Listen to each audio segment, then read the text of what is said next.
förmåga till ryggflygning, alltså att flyga upp på del.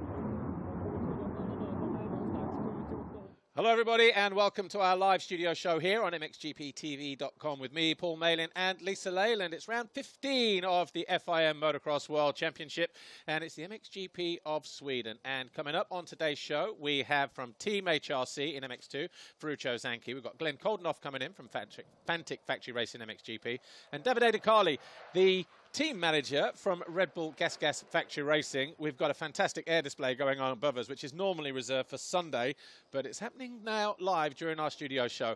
But before we go anywhere, though, Lisa Leyland joins me now. Lisa, good to see you. We had a weekend off, although you didn't have a weekend off. It's been a busy time for you, and now you're jumping straight into 3 in a row. I'm on that hamster wheel. I just keep on going. But I'm amused by this fighter jet. Yeah. Yeah. Do you want to go outside and watch it then? It's only 10 minutes. I wouldn't mind. You can do this without me. Right, do we have another co-presenter while we watch that? Should we move on with the show? Yeah, let's. Anyway, look, our first guest is in, Ferruccio Zanchi, Team HRC, and first time on the studio show for the young Italian, and let him put his headset on here. And Ferruccio, great to see you. Yeah. First time here, great honor. Thank you very much. Normally we ask you to sing something, but we don't have time today, so feel very, very lucky. Ah, lucky, yeah. I'm not a good singer, actually. No one is really, to be fair. Nor is she. But before we talk about the season, just a little background information. How old were you when you first started riding a bike? How old were you when you had your first race? I started riding when I was 4 years old on a little mini bike like every rider did in their garden. And then, yeah, from there on, just the passion and the desire to be here started, and I'm here now. Absolutely. And obviously when people watch MX2, they see your name coming up now on TV on a regular basis and probably think, man, who is this Ferruccio Zanchi kid? You know, sometimes in the top 5, sometimes in the top 10, but more and more in the good positions. But for us, it's not new because we've seen you in 125 European, in 250 European Championship, getting race wins, getting podiums. So from that side, how important was the European Championship to help prepare you for your move into MX2? Yeah, actually, I've never been, especially in 125, fighting for the championship. Yeah. I had some problems, and yeah, it wasn't the best year. But actually, yeah, I had the speed. I did a lot of pole position. And then when I jumped last year to MX 250, I was normally in top 5 easy. I won 3 motos, I think, last year. But yeah, I think the European Championship helps a lot because at first you start racing the track that normally you don't find because it's MXGP World Championship. And then yeah, you can get used to the track and also used to the schedule. And yeah, it's a big learning process, the European Championship, and yeah, I'm grateful to did it and now be here in MX2. Yeah. Did you notice the difference in the intensity from the EMX 250s when you came to MX2? Yeah, it's crazy. Like in Argentina, I was shocked because normally when you do the European, you do if the race is 25 plus 2, you can do 20 at high level and then maybe last 5 plus 2 just control. But here you can do it. You have to be 30 plus 2 full on the gas. Otherwise, you got guys passing you all over. And yeah, also because the level is quite high and we are all very close, so you can't afford mistake and something like this. Yeah. Well, it is your rookie season in MX2 this year. How have you found your season so far? I think I had a great season. I started very well the season in Argentina, 6 overall, strong races. Then I had Spain, not the best weekend. Then I had then I broke my shoulder. Yeah. I jumped 3 rounds and then I was back in Lugo. And yeah, from there on, I think I've always been top 10, inside the top 10, which was our goal at the beginning of the season. But I'm learning race by race. I'm getting the speed of the guys in front. So I think the season is going good. I just would like to finish the season strong to take home maybe some top 5 races, and no, I'm happy of how the season is going. Well, you mentioned Argentina, like how shocked you were, but you came away 6th overall. Were you surprised by that performance? With it being your first, okay, you did wildcard, but your first race this year?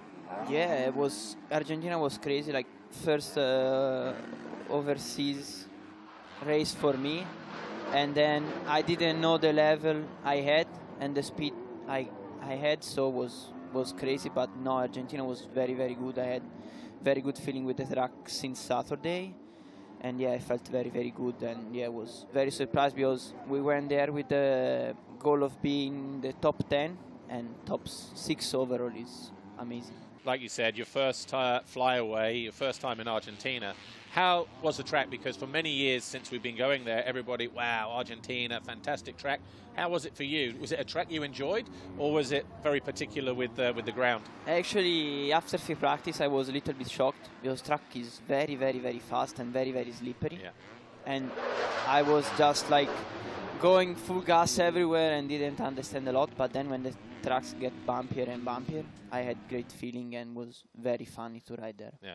Well, you've had some good performances throughout the season so far. Lommel was one of them. And in Lommel last round, you actually showed that you can actually ride sand as well. How was that weekend for you? Lommel was like very, very good weekend. I think one of the best of the season so far. Because it was in the deep sand and you surprised yourself with your performance? Yeah, actually, I like a lot riding on the sand. I don't feel like more comfortable than on the hard pack because I'm Italian, so I rode all my life in hard pack track. But yeah, I'm feeling very comfortable in the sand. I had great winter in Sardinia and Riola. I rode only there almost. And then yeah, unluckily I didn't have the opportunity to go to Belgium to live, but I went just 2 weeks before after Indonesia, so I didn't have a lot of sand practice. But it was crazy also because normally I did some races in front, like Lombok, first one. But yeah, after like 15 or 20 minutes, I was just going far away from the lead. And yeah, like there, I kept the rhythm till the end. Just stupid mistake, last lap cost me 3rd place. But now was solid. I showed that I can do it. So now our goal is to try to stay there as possible. Yeah. Well, there's 6 GPs before the end of the season. In the EMX 250s, you race 10 rounds. MX2, it's 20 rounds, so it's a lot more travel as well.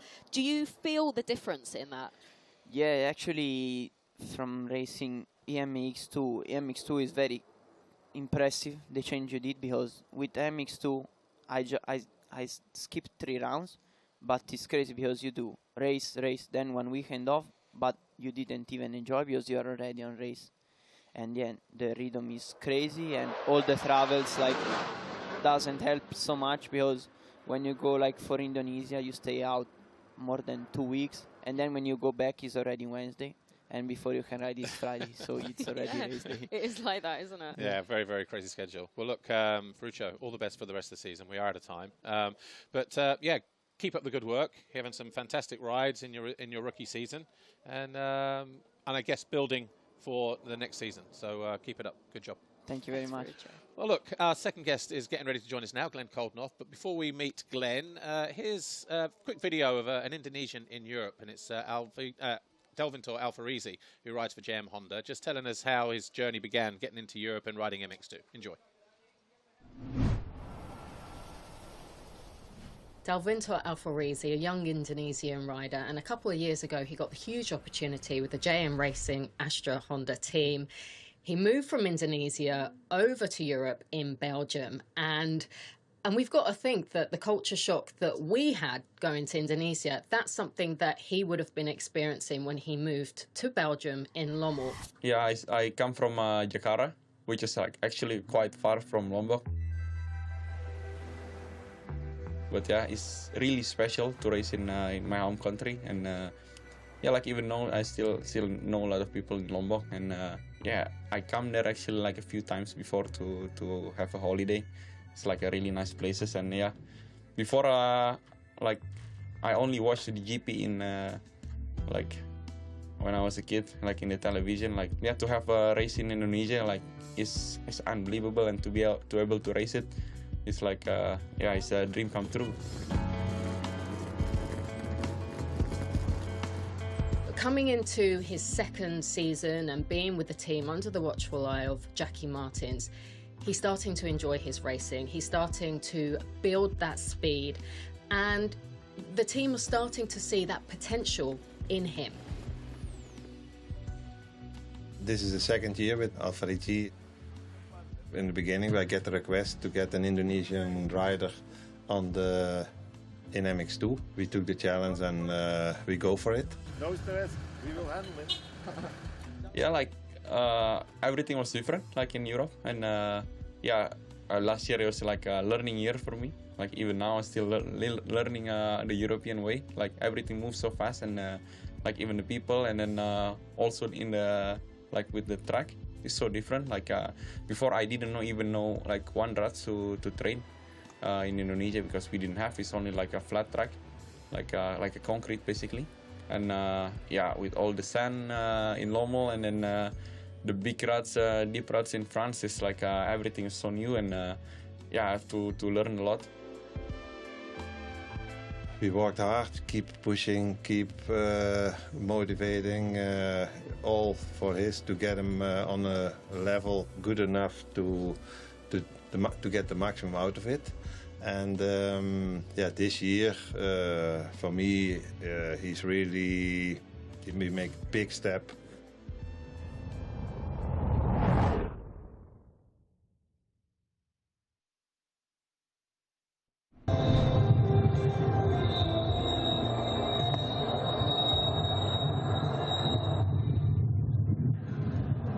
Welcome back to the Uddevalla Air Show here on MXGPTV.com with me, Paul Malin, and Lisa Leyland.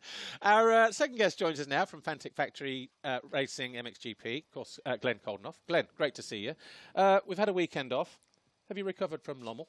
Was it a tough GP, that round in Flanders? Yeah, usually, you know, it's one of the toughest, maybe the toughest. I must say, like, I wasn't really that tired, and I didn't have that much pain on my muscles on Monday, which was kind of surprising, and I should be more on the throttle, I guess. So.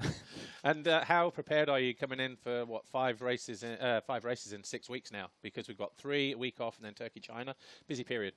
Yeah, definitely. You know, we've been working on a few things still lately, and I've been testing a few things. So it's been good, and I'm feeling really good at the moment. So I'm looking forward to those races. And obviously, my season hasn't been the greatest yet, so I feel like the best is still to come, and I'm really motivated still. So I'm definitely looking forward to next week also. Of course, this weekend Sweden, I like that also. I had quite a few podiums here, so you know, it's looking good for this weekend. But of course, next weekend, home GP in Arnhem, you know, it's like a lot of fans, a lot of friends, family, of course, and Tony being there on Ducati, which is quite exciting as well, you know, to have him back. And I think we're going to have some great racing coming weeks. Yeah, definitely. Well, as Paul mentioned, it's going to be a busy run to the end of the season, a couple of flyways in there as well. How, as riders, do you manage all that with the training, the travelling? And there's not much time off, is there, between now and the Motocross of Nations? It's busy, isn't it? Yeah, it's really busy. I mean, this year the calendar has been like maybe 3 or 4 times that we have 1 weekend off. Yeah. And it starts beginning of March and end of September it finishes. So it's a really busy season, and how do you manage that? I mean, just go with the flow, I guess. I mean, Indonesia is always a tough one because of the heat and the weather. And to go back home, you know, try to recover as quick as possible and manage with your trainer. And I feel like we are doing that quite well. Play some billiards in the hotel. Yeah. Well, that was last night. Was that an inside joke? Because that was last night. No, last night.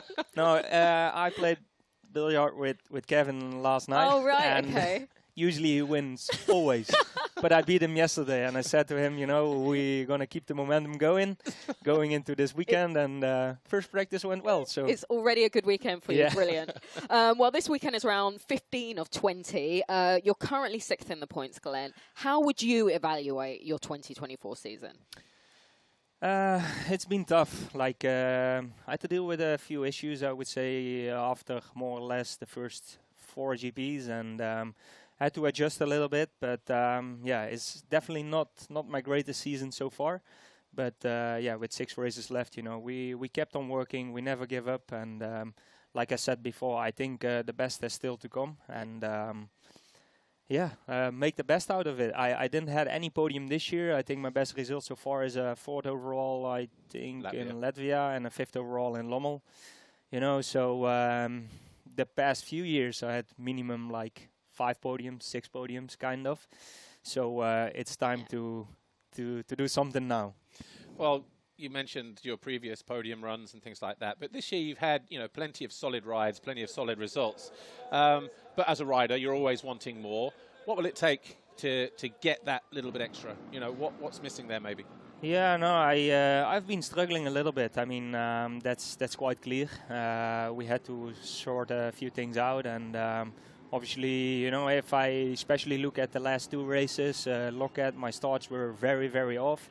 And then on a track like that, it's just very difficult. And if I look to last race in Lommel, I had an issue on Saturday with the bike, and I had to start from that last on the outside gate. And you know, then it's already tough. You know, especially in this competitive field. Like there are especially like 3-4 guys which are always, you know, they are always there, and they are very hard to beat. And I think if you look to the guys that I need to fight so many championships, like they've won already, and yeah. I'm just there, try to get up there, and but I feel like I still have it in me. I still believe in myself, and yeah, I think when it starts clicking, it will come all together back again. Yeah, well, obviously you're with the same team, but obviously now with Fantic as opposed to Yamaha, how different or how similar are the 2 machines? Is it just a case of, you know, you're running different components for certain things, like maybe different pipes that you were, or different ignitions or clutches or things like that, different suspension maybe? I don't know. How, you know, how are the similarities? Of course, it's quite similar, but yeah. This year we work together with Fantic, and of course in the beginning, you know, it's always, you need to get kind of used to each other, and I feel like especially the last few months, like it's been really working together like a good team, you know, and that's good to see. I take a lot of motivation out of there, and you know, I'm happy with the people around me. So we are still, you know, getting better each week, and yeah, I'm like quite happy about how things are going now. So. Yeah, hopefully the results will follow soon then. Yeah, well, you mentioned there's 3 or 4 guys that you're kind of chasing. In Latvia, you did come close to the podium. It was a solid weekend, even in qualifying for you. But the guys that were on the podium are the 3 guys that are fighting for that title. So you must have been pretty satisfied with that. Yeah, sure. You know, it's good. I mean, those 3 guys, they're every weekend they are there, and you know, it's just hard to fight against them. And yeah, if we look back to Latvia, I didn't had the pace on that time like which had the guys in front of me. But I feel like I'm coming closer. I feel more confident with the bike and with the setup and all that. So yeah, with this round, you know, Sweden, and next week in Arnhem, you know, of course I need to be on top of my game to get on the podium. But yeah. That's always been my goal, and you know, I feel like I'm still able to do it. So yeah, it's time to get it done. Exactly that. Well, you mentioned Arnhem, your home GP. You're looking forward to it. Do you have any special helmet, kit design, or is that top secret? No, it's not top secret. I mean, that's one of the nice things about your home GP. Like I've got a special shot gear. Of course, a matching helmet and matching boots with Alpine Stars. So I have a very good relation with all of them, and it's going to look trick. Nice. Perfect. Yeah. Nice. Well, look, we are out of time. Glenn, thanks for joining us. But before we introduce our next guest, got some breaking news coming in from the Paris Olympics. And it involves Aladdin. Apparently, he's been banned from the flying carpet races due to failing a rug test. So more on that story as it unravels. I don't understand that joke either. Don't worry about it. Do you, Glenn? Anyway, the flying carpet races. What is he talking about? But you're there laughing, and I'm thinking, does he understand Paul, or is it just another dad joke? I don't get. It's a dad joke. Anyway, let's go to our next video, and here's Andrea Bonacorsi on a beach in Indonesia. Enjoy. After Arco that I did a top 3 there, I move up to MXGP. was not in my plan, let's say. My plan was to finish the season in MX2, this 2024. But then Yamaha came up with this offer for me. Let's say it was a difficult decision, especially because I showed that I can be in the top 3 guys in the MX2 class, so I showed that I could do some podium this season. And also was my first season, so I never did a full World Championship season, let's say. So do it in an MXGP class is something, I think, something else than MX2, of course. I'm gonna cut the coconut there. For the thing? Yeah. Do you want me to go get it? No, we go there. You go there. Are you gonna cut it yourself? What? Are you gonna cut it yourself? Yeah. Do not cut off your finger. Yeah, no, I do. I can do? You do? Yeah. Yes, yes. And then there you have, yeah. For you? Here. This is the one that you do like this, right? Yeah, yes. No problem. So to make that choice was really difficult for me, but at the end I tried to challenge myself a lot, and I like that. So yeah, I take that that decision that Yamaha I take it with 2 hands, and now I'm racing in MXGP. Good, eh? Yeah, moving up, let's say, to MXGP is more like you feel more that it's a real job, let's say. It's more a real thing, let's say. You cannot go and play so much around like you if you are young in MX2 class, you know. There everybody's really serious and everybody's there hungry to win. You see the faces are a bit different, let's say. There you want to have more fun, here they are lions, so I'm having fun with it. The boss gonna show us.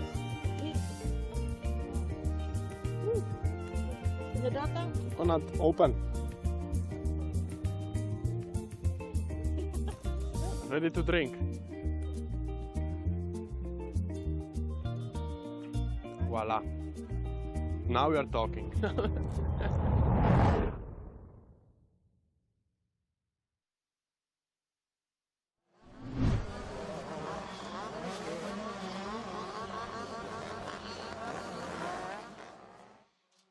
Hello everybody, welcome back to our live studio show here on MXGPTV.com with me, Paul Malin, and Lisa Leyland. Our final guest joins us now, Davide De Carli, the team manager for Rebel Gas Factory Racing. No problems this time. That's twice now we've done that. Fantastic. Anyway, let's welcome him in. Davide, good to see you. Welcome to Sweden. And actually, I think we have to start by saying at the moment, MXGP is in a fantastic place. 3 riders fighting for the championship. From the outside, it looks pretty crazy. How is it from your side? You're a team manager, you know, co-owner of the team.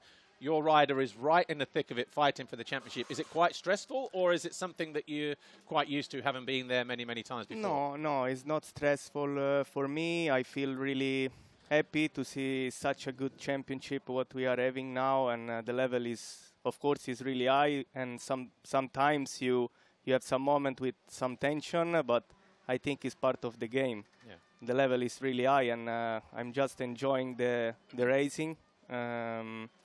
So I don't call stress, I call more adrenaline, let's say. Yeah. You adrenaline junkie. It's a nice way of looking at it, isn't it? But as we said, 6 rounds to go, 3 riders fighting for that championship. What will be the deciding factor, really? You know, because from my side, there's no room for mistakes now. How do you look at that situation? Yeah, I mean, we need to keep on winning. It's easy to say, but difficult to do. At least we need to try to stay every weekend on the podium. If you see, every podium now is always the same. Prado, Erlings, and yeah, they are all 3 there every weekend. You know, so it's the you need to try to win at least every week, and then we will try to do it. Yeah. How impressed have you been with Jorge's performance this year? He's had 12 race wins on a Sunday, 7 GP wins. On paper, it seems like it is his most successful MXGP season so far. Would you agree? I agree. This is the best season he never had in MXGP. 7 GP win, I think 10 podiums, many all shot. So he's doing great. I agree. Mentally, he seems a lot stronger this year. It's not easy to win a home GP, but he won in Madrid. He won in Lugo as well. What has changed this year? Was it just a case he's just another year older, more experienced, wiser? Of course, 1 year more in the MXGP class, you collect more more experience while racing, and winning in Madrid and Lugo is never easy. As a Spanish rider, you know, you have some pressure, a lot of people there. But he managed to make 2 really good weekends, actually, winning on Saturday and also on Sunday. Yeah. So he did well. I think also the experience what he had in US this winter, that helps a lot about the level of the intensity. So he bring that level to the Europe, and I think also this help a lot. Okay. This is a great atmosphere here at Lugo. Doesn't get any bigger than winning a Grand Prix on his home track, does it? Named after him. It was a crazy, crazy weekend. Nice. But obviously we've still got quite some races to go, put it that way. As we said, 6 races. But here he is now in Spain at Lugo. The final GP is going to be in Spain in Kovar. Is that a race that he's looking forward to? I know it's still, you know, it's the final round. Yeah. Is it a race that he's looking forward to? Yeah, we have still some more races until come to Kovar, but he's really looking forward, and everybody, we are really looking forward to go race there, because it's a new racetrack. Of course, many people will come to cheers for Jorge, so maybe they can bring some extra power, and yeah, we will try to bring home this title. Obviously, you've got another right. Well, you've got a couple of riders, actually. We'll talk about Mark in a moment. But Simon Langenfelder, he's still in the fight for the championship. And it was a shame that he broke his collarbone in Portugal, because he was right there, you know, challenging. Yeah. But, as we said, he's third in the championship, still having a good season. Was his race win last week in Lommel probably one of the best performances you've seen? I know he won a 125 European Championship round there, maybe in 2018 or 2019. He likes Lommel. So he likes Lommel, but yeah, to but come we need from second behind, model. yeah, but to come from behind to win an MX2 GP there, a race. He's like you said in the beginning of the season. He was really strong, because he was very close with Kai with the points.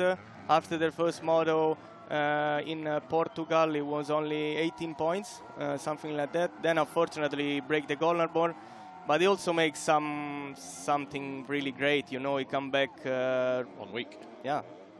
He made the surgery on Monday, and then Sunday he was again race. So he did great, and the team did great to make a preparation of the surgery, and also the doctor did great. So, but he managed to make.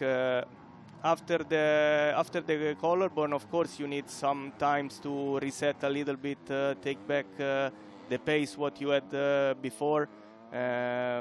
And looks like now is coming back again stronger.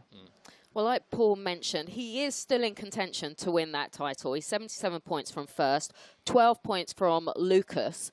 Do you and the team believe it is still possible he can get it? Of course, we believe 77 points looks a lot, but in this sport, in motocross, anything can happen.